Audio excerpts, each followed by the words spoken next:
Hey everyone, welcome to KSSP Podcast. I'm Spencer, And I'm Katie.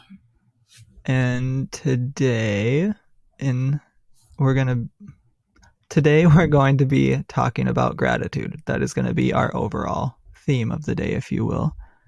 With that, we're going to be doing our mini-series on gratitude, and we're going to go over what is gratitude, what are the benefits of gratitude, and we're just going to give a few brief examples of gratitude, how to practice.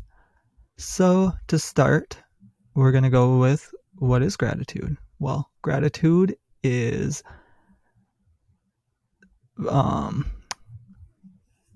gratitude is gratitude. But anyways, gratitude, thankfulness, or gratefulness is from the Latin word gratus, which means pleasing or thankful. It is regarded as a feeling of appreciation or similar positive response by a recipient of another's kindness. This can be gifts, help, favors, or any form of generosity to another person. And gratitude can also be the feeling of thankfulness for the positives in your life that aren't necessarily the result of anyone else's actions. So being able to internally take in feelings of gratitude and allow yourself to feel them is healthy for your mental health in general. And the absence of gratitude, where gratitude is expected, is called ingratitude or ungratefulness. And historically, gratitude has been part of several world religions, and it was also has been topic of interest to ancient, medieval, and modern philosophers. The study of gratitude within the field of psychology began in 1998 when Martin Seligman introduced a new branch of psychology that he termed positive psychology. So some assert that gratitude is not the same as indebtedness. While both emotions may occur in response to help or favors, indebtedness occurs when an individual perceives that they're under an obligation to provide repayment or compensation for the aid. The emotions lead to different actions. Indebtedness may motivate the recipient to avoid the person who helped them, whereas gratitude may motivate a recipient to seek out their benefactor and improve their relationship with them. And a link between gratitude and spirituality has recently become a subject of interest to people. Studies have found that spirituality is capable of enhancing a person's ability to be grateful.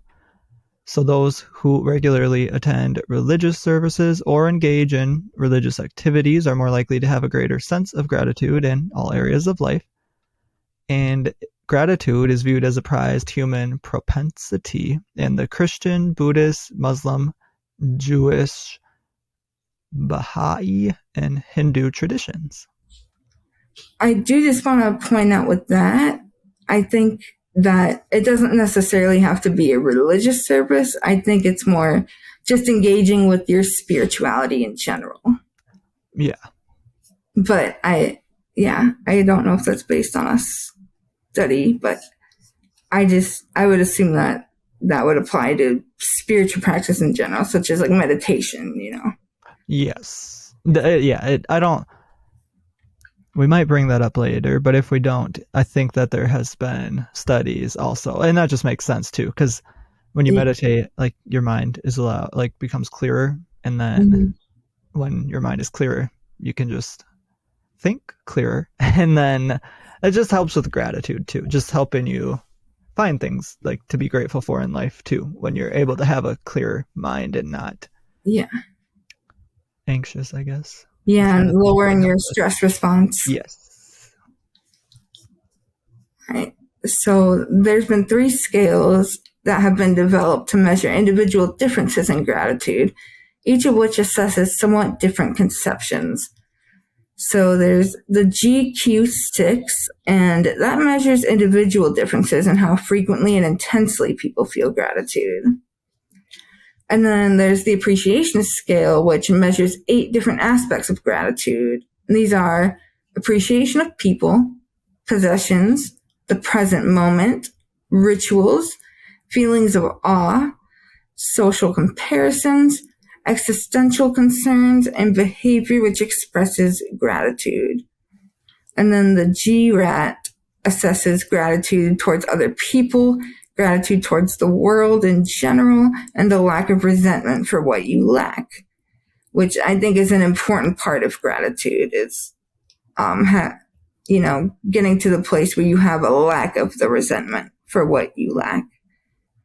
And a recent study showed that these scales are actually all measuring the same way of approaching life.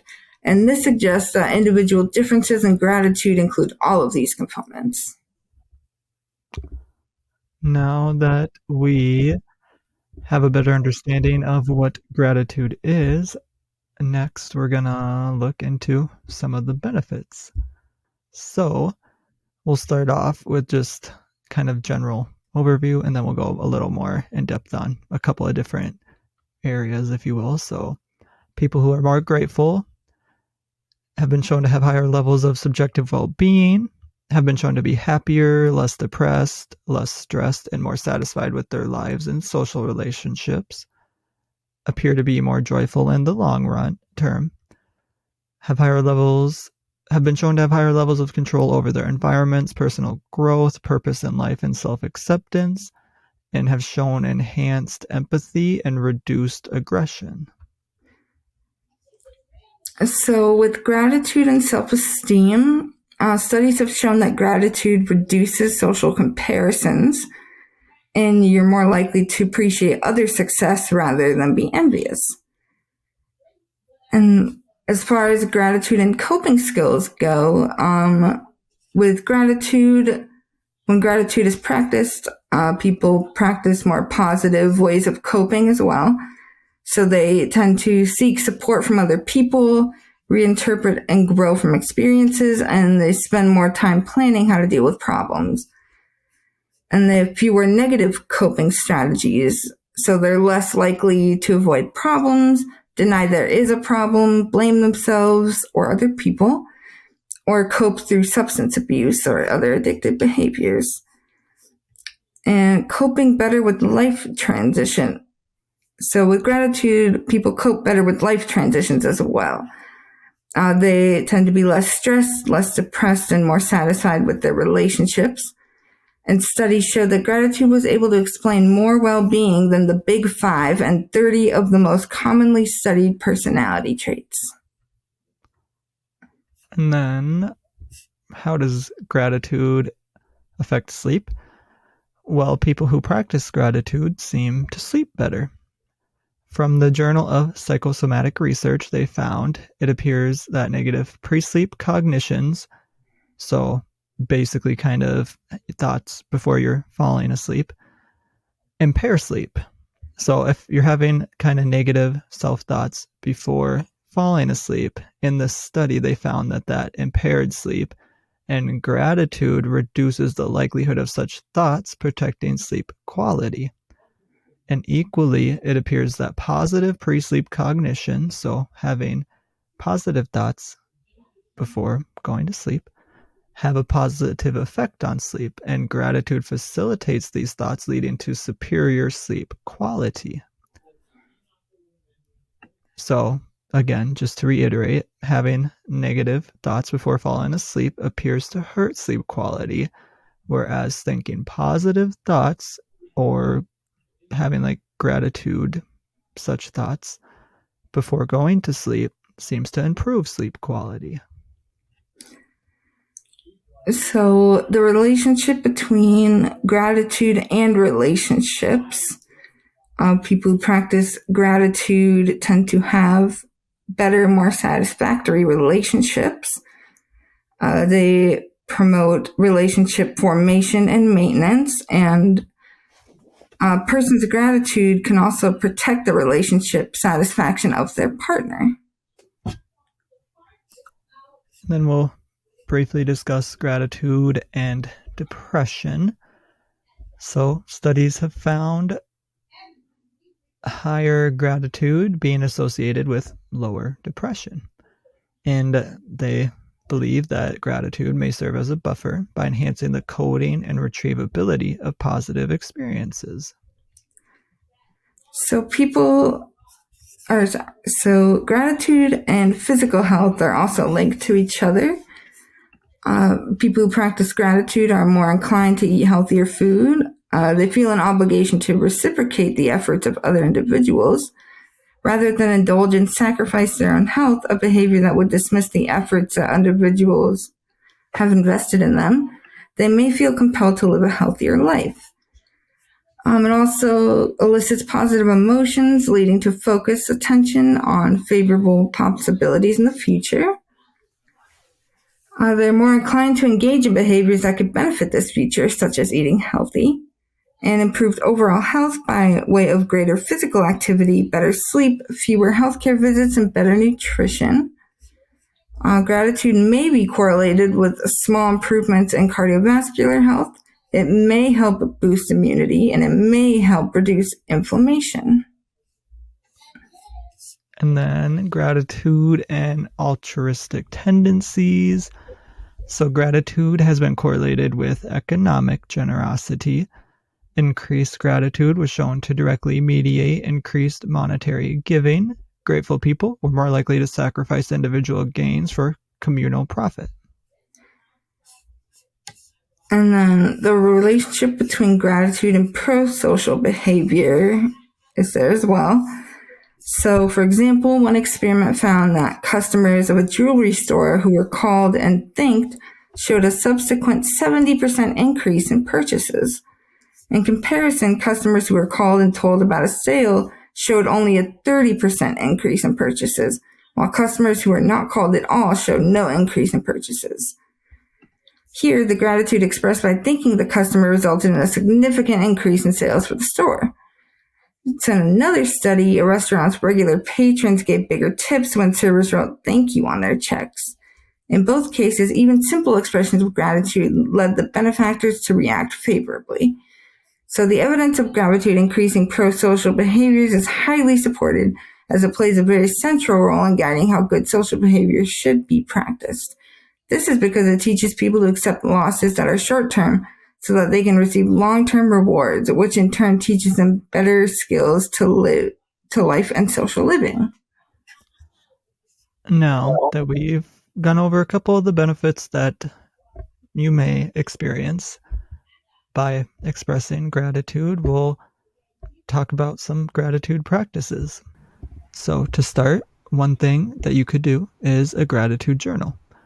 So with that, before going to bed every night, you could write in this gratitude journal 5 things that you are grateful for.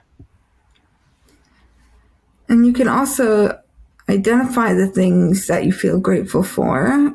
These can range from anything to people, pets, objects, possessions, achievements, qualities, traits, circumstances, basically any part of your life, really, that you appreciate.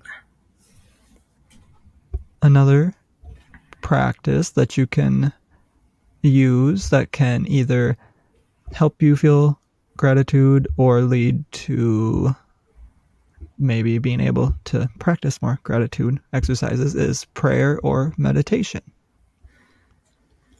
Figuring out a practice that works for you and that you can incorporate into your daily routine will help you.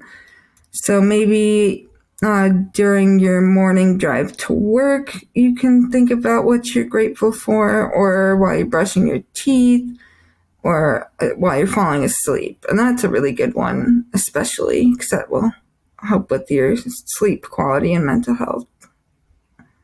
Yes.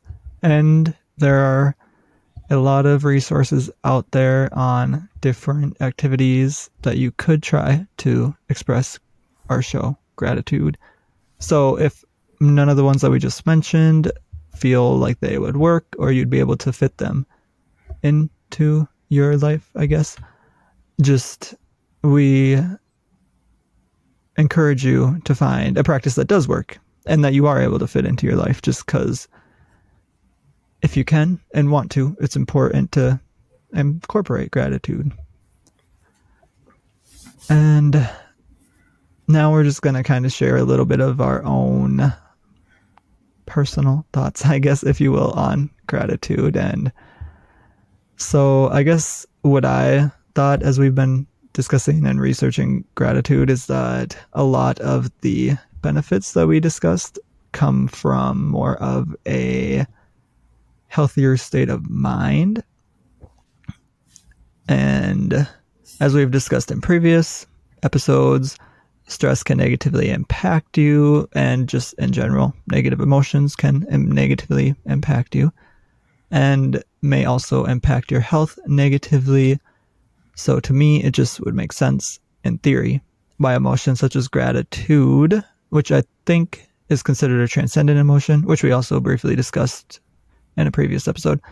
But yeah, those feel-good emotions appear to lead to better health, and I guess you could maybe potentially think of it from like a CBT, so a cognitive behavioral therapy / neuroplastic way, just in the fact that if you start practicing these, so maybe like a gratitude journaling before bed or prayer meditation appear to help too. So I just feel like it can all relate to each other. Now, none of these are a cure-all, obviously. But if you could fit a small gratitude practice into your routine, even if it's just as you're lying down falling asleep, listing off 3 to 5 things you're grateful for out loud or in your head, it appears that even something as small as that over time can be beneficial. And I guess with the CBT neuroplastic thing, it's more so that you're kind of changing your mindset. So you're, instead of not being grateful, you're starting to be grateful, which will lead you to express and feel more gratitude even when you're not practicing the gratitude exercise, just because your brain will start to think like that naturally, I guess, if you will, kind of like with CBT and neuroplasticity, changing your brain. Because it definitely is a form of CBT, and like I'm sure there are plenty of resources that are specifically CBT centered around gratitude. I know I've done that before in therapy. Okay. So like it is a form of CBT because you are changing your thoughts, and you're changing your thoughts leads to changing your feelings and changing your actions. So yeah, I would definitely apply for sure for gratitude. Okay, yeah. And then the other thing is that some people might think that gratitude is selfish because they might think being grateful for what you do have reminds others of what they don't have. But that's not really how gratitude works. That's not really the case here. Gratitude is focused and centered around appreciation. And you can still be grateful and at the same time empathize with other people who might not have what you do have. And you can even utilize your blessings, so to speak, to help other people in some circumstances. It's not always going to work out that way, but, when you can definitely do that. So you should never feel selfish for showing appreciation and gratitude for the positives in your life. And I think that it's more selfish to not show gratitude because if you're not showing gratitude, you're kind of in the mindset that you're entitled to what you have. That would kind of be the antithesis of gratitude, in my opinion, would be entitlement. So, yeah. And I think as we discussed, that gratitude does enhance empathy just by practicing gratitude, and how we mentioned that you're more likely to appreciate others' success rather than be envious by expressing gratitude. So I think that it just the benefits of being grateful for what you have would outweigh that potential. I guess I don't know what you would, because I feel like it's more so you just don't want, like you're trying not to, I get the mindset, because it's like it's hard to be grateful when you know that there are so many people suffering, but it isn't helping the people suffering by you not being and expressing gratefulness for what you have. Yes. And true. By doing that, as we have shown, the benefits of gratitude could potentially lead to you, and not that you wouldn't help those people if you weren't showing gratitude, but it's just expressing gratitude isn't going to lead to harm of other. Now, I mean, there is a line, I guess, maybe like a fine line between being grateful and being, what's that word? Like braggadocious or something. Yeah, like where you're bragging about everything you have over other, like compared to others, because gratefulness isn't a comparative thing. Yeah, I wouldn't even consider that gratitude at that point. It's not. But I think some people may think that like they may, in their mind, say this is me being expressing gratitude, but they might not know where the line is. Yeah. But yeah, I would definitely kind of like you touched on, like the difference definitely has to do with a lot with like comparison to other people. Like gratitude does not, it makes you avoid comparing yourself to other people, whereas like bragging is kind of centered around comparing yourself to other people and putting yourself on a higher pedestal. Yes, definitely. So yeah, once again, we just want to thank everyone who's been watching, liking, and sharing our content. We just want you to know that we really appreciate you guys. And we're excited to have you guys along on this journey with us as we see where KSSP podcast goes. And as always, you can leave a comment below if you have any topic ideas that you want to hear us talk about in future episodes. Yeah, you can reach out to us on Facebook, YouTube, Instagram, Twitter, and TikTok. And we also do occasionally live stream on Twitch, so you can follow us there to see when we do. And don't forget to give this video a like, as well as follow or subscribe to our other social media accounts and turn on notifications so that you get notified when our new content comes out. Otherwise, we will see everyone next time.